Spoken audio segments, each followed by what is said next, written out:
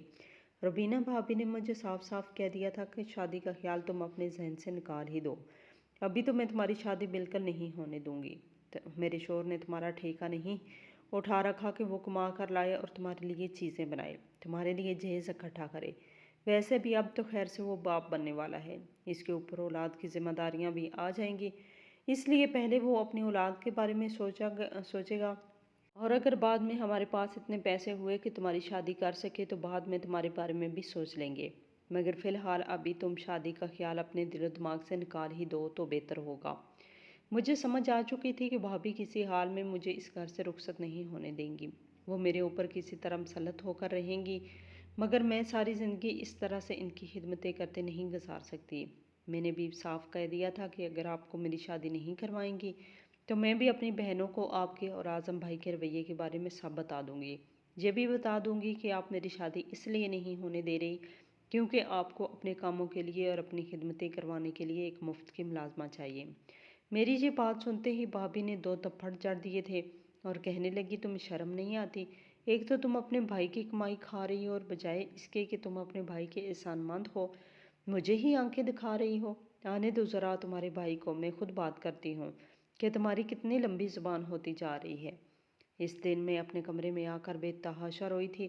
میں جانتی تھی کہ بھائی کو بھابی کے محبت کے آگے کچھ بھی نظر نہیں آتا، اس لیے بھابی اعظم بھائی کو جو بھی پٹیاں پڑھاتی تھی وہ چپ کر کے ان پہ یقین کر لیتے تھے۔ میں نے اس روز اللہ سے گڑ گڑا کر دعائیں کی، یا اللہ کوئی وسیلہ بنا دے کہ میں بھی اپنی زندگی اپنی مرضی سے گزار سکوں۔ اب تو مجھ جیسے وہ گھر ایک قید خانہ ہی لگنے لگا تھا۔ ویسے بھی اب وہاں میرا تھا ہی کون؟ شام کو اعظم بھائی آئے، خود ہی ان کے لیے جا کر کھانا بنانے لگ گئی، کیونکہ اگر میں نہ جاتی تو بھابی ایک بات کی 100 باتیں بنا کر سناتی۔ جب میں روٹیاں بنانے لگی تو بھابی بھی کچن میں آ گئی۔ میں نے ان کو نفرت سے دیکھا اور کہنے لگی کہ آپ بھی تو ایک عورت ہیں، پھر آپ یہ سب میرے ساتھ کس طرح سے کر سکتی ہیں؟ مگر میری بات سنتے ہی انہوں نے مجھے بالوں سے پکڑ کر اپنی طرف کھینچا اور کہنے لگی تم کیا چاہتی ہو کہ میں تمہارے ہی بھائی کے ہاتھوں پٹواؤں؟ تمہیں تو شکر کرنا چاہیے کہ تمہیں گھر بیٹھ کر 2 وقت کی روٹی مل رہی ہے، مگر تم ہمیشہ سے ہی ناشکری ہو۔ بات یہیں پر ختم نہیں ہوئی تھی، انہوں نے غصے میں میرے ہاتھ سے چمٹا کھینچا اور اسی چمٹے سے میرے منہ کو جلا دیا اور مسکرا کر میری طرف دیکھتے ہوئے کہنے لگی اب تو نہ تمہارا کوئی رشتہ آئے گا اور اگر آ بھی جائے گا تو تم سے شادی کوئی نہیں کرے گا۔ دیکھو تو صحیح تمہارے خوبصورت چہرے کا میں نے کیا حال کر دیا ہے۔ اور میں آنسو بہاتے ہوئے اعظم بھائی کے پاس گئی تھی، آخر وہ میرا بھائی تھا۔ میرا جلا ہوا چہرہ دیکھ کر اس کو مجھ پر ترس تو آ ہی جاتا، مگر میں حیران رہ گئی جب اس کو اپنی بیوی کے ہی حق میں بولتا ہوا دیکھا۔ اس کو ابھی بھی میری کسی بات پر یقین نہیں تھا۔ وہ مجھے کہنے لگا رامین تمہاری تو پہلے ہی بہت زبان چلتی تھی، لازمی تم نے ہی اپنی بھابھی کو کچھ کہا ہوگا۔ تم نے بھی اچھی طرح سے جانتی ہوں کہ میں روبینہ کی ہر بات مانتا ہوں، شاید اسی لیے تم نے اپنا چہرہ بھی خود ہی جلا دیا ہے اور الزام میری بیوی پر لگا رہی ہو۔ اس دن میں اپنے کمرے میں آ کر بے تحاشا روئی۔ میں جانتی تھی کہ اب میرے بھائی کا رویہ میرے ساتھ اور بھی زیادہ برا ہو جائے گا اور بھابھی تو مجھے کسی صورت بھی گھر سے نکلنے نہیں دیں گی۔ میں نے رو رو کر گڑ گڑا کر اللہ سے بہت دعا کی کہ وہ مجھے اس آزمائش سے نکال دے۔ نماز تو میں پہلے ہی پڑھا کرتی تھی، اس روز میں نے سورۃ یاسین پڑھ کر خود پر دم کیا اور کسی معجزے کے انتظار میں سو گئی۔ صبح جب میری آنکھ کھلی تو خود کو شیشے کے سامنے دیکھ کر میری چیخیں نکل گئی۔ میرا تو چہرہ جلنے کی وجہ سے بگڑ ہی چکا تھا اور بھابھی کی خواہش بھی پوری ہو گئی تھی۔ اب شاید کبھی بھی میرے لیے کوئی رشتہ نہ آتا اور نہ ہی میری شادی ہو پاتی، مگر شاید ابھی میرے لیے ایک اور کڑی آزمائش باقی تھی۔ اس دن میرے لیے غفور نامی ایک پاگل شخص کا رشتہ آ گیا، جو ویسے تو بہت امیر گھر کا لڑکا تھا مگر اس کا ذہن تھوڑا سا خراب تھا، اور غفور کی اماں ابا اس کے لیے بس کوئی ایسی لڑکی لانا چاہتے تھے جو ان کے پاگل بیٹے کی دیکھ بھال کر سکے۔ اور میرا بھائی اور بھابھی تو پہلے ہی پیسے کے لالچ میں تھے، وہ جانتے تھے کہ اگر میرا رشتہ غفور کے ساتھ ہو جاتا تو ان کے بھی وارے نیارے ہو جاتے، اس لیے اعظم نے اس دن مجھے صرف اپنے ہی فائدے کے لیے سمجھایا تھا کہ کہنے لگا دیکھو رامین تمہارا چہرہ تو پہلے ہی بگڑ چکا ہے، اس لیے اب تمہارے لیے تو کسی نارمل انسان کا رشتہ اس گھر میں نہیں آئے گا، جو بھی ہے مجھے تمہاری شادی تو کرنی ہے، اوپر سے تمہاری عمر بھی نکلتی جا رہی ہے، اس لیے مجھے تمہارے لیے یہ رشتہ بہت مناسب لگا ہے۔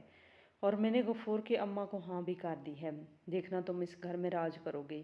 اس دن تو بھابھی بھی مجھ پہ صدقے واری جا رہی تھی اور میری نظریں اتار رہی تھی۔ رامین میری پیاری بہن، اب جو ہونا تھا وہ تو ہو ہی گیا۔ میں دعا کرتی ہوں کہ آئندہ آنے والی زندگی خوشیوں سے بھری ہو، اور میں جانتی تھی کہ وہ یہ دعا بھی مجھے صرف اپنے ہی فائدے کے لیے دے رہی تھی۔ مجھے اس وقت صرف اس گھر سے نکلنا تھا، باقی کا میں نے کچھ نہیں سوچا تھا، اس لیے میں نے بھی مردہ دل کے ساتھ غفور سے شادی کے لیے حامی بھر لی تھی۔ بھائی اور بھابھی نے مجھے جیز دینے کی بجائے میری شادی غفور سے کروانے کے بدلے میں اس گھر میں اپنے لیے ہی بہت سارا سامان اکٹھا کر لیا تھا، جو غفور کی اماں ابا نے ان کو صرف اس لیے دیا تھا کیونکہ بھائی بھابھی مجھے ان کے پاگل بیٹے کے حوالے جو کر رہے تھے۔ بھائی بھابھی نے میری شادی جتنی دھوم دھام سے کی تھی، میں تو حیران رہ گئی تھی۔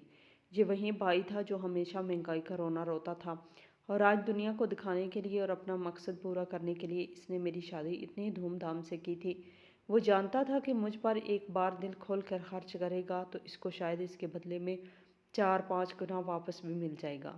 ایک حساب سے تو اس نے مجھے غفور کے اماں ابا کو بیچ ہی دیا تھا۔ میں گھر سے رخصت ہو گئی تھی، جس گھر میرے اماں ابا نے مجھے نازوں سے پالا تھا اور میری خوشگوار زندگی کے خواب آنکھوں میں سجائے وہ اس دنیا سے ہی چلے گئے تھے۔ میری دونوں بہنوں کو بھی نہ جانے اعظم نے کیا کہہ دیا کہ اس رشتے کے لیے راضی کر لیا تھا، اس لیے وہ دونوں بھی خاموش تھی۔ میں غفور کی دلہن بنی رخصت ہو کر اس کی بڑی سی حویلی میں آ گئی تھی۔ وہ جیسا بھی تھا اب میرا شور تھا اور مجھے اس کی دیکھ بھال کرنی ہی تھی۔ غفور کے سارے گھر والے بہت اچھے تھے، وہ بھی مجھ سے اس بات کی توقع کر رہے تھے کہ میں بھی غفور کا خیال رکھوں، اور بھلا مجھے کیا فرق پڑتا تھا، پہلے بھی گھر میں نوکرانی تھی اور اب اس بڑی سی حویلی میں ایک پاگل امیر زادے کی دیکھ بھال کے لیے مجھے لایا گیا تھا۔ میں نے محسوس کیا کہ غفور کو پاگل پن کا دورہ تب پڑتا تھا جب بہت سے لوگ اس کے ارد گرد اکٹھے ہو جاتے تھے۔ وہ دھیرے دھیرے مجھے یہ سمجھ آنے لگا کہ غفور پاگل نہیں بلکہ اس کو صرف لوگوں سے وحشت ہوتی تھی، اور اسی وحشت کی وجہ سے اس کے ذہن پر اثر ہو گیا تھا۔ جب زیادہ لوگ اکٹھے ہو جاتے تھے تب اس کو عجیب طرح کے پاگل پن کے دورے پڑتے تھے۔ مجھے یہ نہیں سمجھ آئی تھی کہ اس کو آخر بیماری کیا تھی۔ شروعات میں تو غفور مجھے جب اپنے پاس پڑی ہوئی چیز اٹھا کر مجھے دے مارتا، مگر میں چپ چاپ اس کی مار کھاتی رہتی اور ایک ہی کمرے میں اس کے ساتھ رہتی۔ آخر میں کہاں جاتی، میرا تو کوئی ٹھکانہ نہیں تھا۔ بھائی کے نام پر ایک میکہ تھا اور وہاں جا کر بھی کیا کرتی۔ بھائی تو پہلے ہی مجھے اپنے سر کا بوجھ سمجھ کر گھر سے نکال چکا تھا، اوپر سے بھابھی نے بھی جو ظلم میرے چہرے کے ساتھ کیا تھا، میں اب غفور کے گھر کے علاوہ کہیں نہیں جا سکتی تھی۔ دونوں باجیوں کے گھر کے حالات بھی ایسے نہیں تھے کہ میں ان کے ساتھ رہ سکتی، اس لیے میں نے غفور کے ساتھ کو ہی قدرت کا فیصلہ مان لیا تھا۔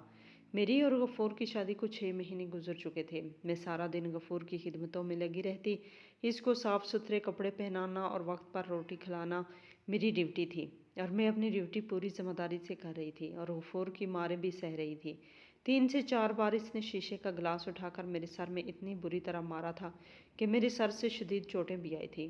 غفور کے گھر والے میرے سامنے شرمندہ بھی تھے اور میرے ساتھ ایسا رویہ رکھتا تھا، مگر وہ مجھ سے معافی مانگنے کے سوا اور کچھ نہیں کر سکتے تھے، کیونکہ وہ بھی جانتے تھے کہ غفور کی دماغی حالت ایسی تھی کہ اگر اسے کچھ سمجھایا جا سکتا تھا، مگر میں نے غفور کے گھر والوں کا یہ خیال غلط ثابت کر دیا تھا کہ غفور کو کچھ سمجھایا نہیں جا سکتا۔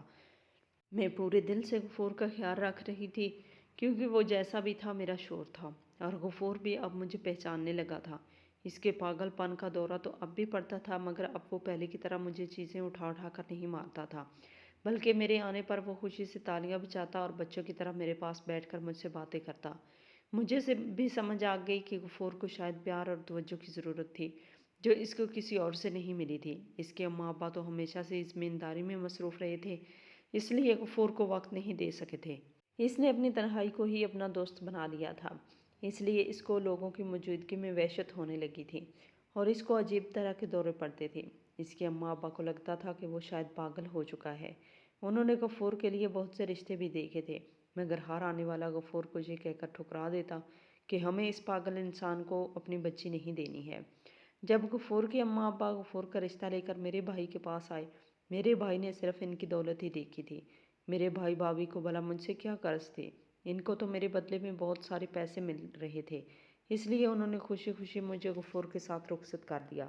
آج میری اور غفور کی شادی کو 8 سال گزر چکے ہیں اور غفور کے رویے میں بہت زیادہ تبدیلی آ گئی ہے۔ وہ ابھی تک بالکل نارمل انسان تو نہیں بن سکا، مگر اب اس کو پاگل پن کے وہ دورے نہیں پڑتے جو اس کو پہلے پڑتے تھے، اور نہ ہی وہ ہر ایک کو مارنے کے لیے بھاگتا ہے، بلکہ اب وہ زیادہ تر خاموش ہی رہتا ہے اور میری موجودگی میں وہ خوش ہو جاتا ہے اور مجھ سے خوش ہو کر باتیں کرتا ہے اور چیزوں کو سمجھنے کی کوشش بھی کرتا ہے۔ غفور کے اماں ابا تو جیسے میرے احسان مند ہی ہو گئے ہیں۔ وہ میرا بہت خیال رکھتے ہیں اور مجھے اٹھتے بیٹھتے دعائیں دیتے ہیں کہ میری وجہ سے ان کا بیٹا ٹھیک ہو رہا تھا، ورنہ وہ تو اپنے بیٹے کو پاگل سمجھ بیٹھے تھے۔ مجھے یقین ہے کہ ایک دن غفور بالکل ٹھیک ہو جائے گا۔ میں نے اپنے بھائی سے بھی ملنا جلنا نہیں چھوڑا ہے، کیونکہ میرے میکے میں صرف بھائی اور بھابھی ہی تو ہیں جن کا بچہ مردہ پیدا ہوا تھا، اور اب روبینہ بھابھی کبھی ماں نہیں بن سکتی۔ روبینہ بھابھی کو احساس ہے کہ انہوں نے میرے ساتھ کیا کچھ کیا تھا، مگر ان سب باتوں کو دہرانے کا کوئی فائدہ نہیں، میں غفور کے ساتھ خوش ہوں۔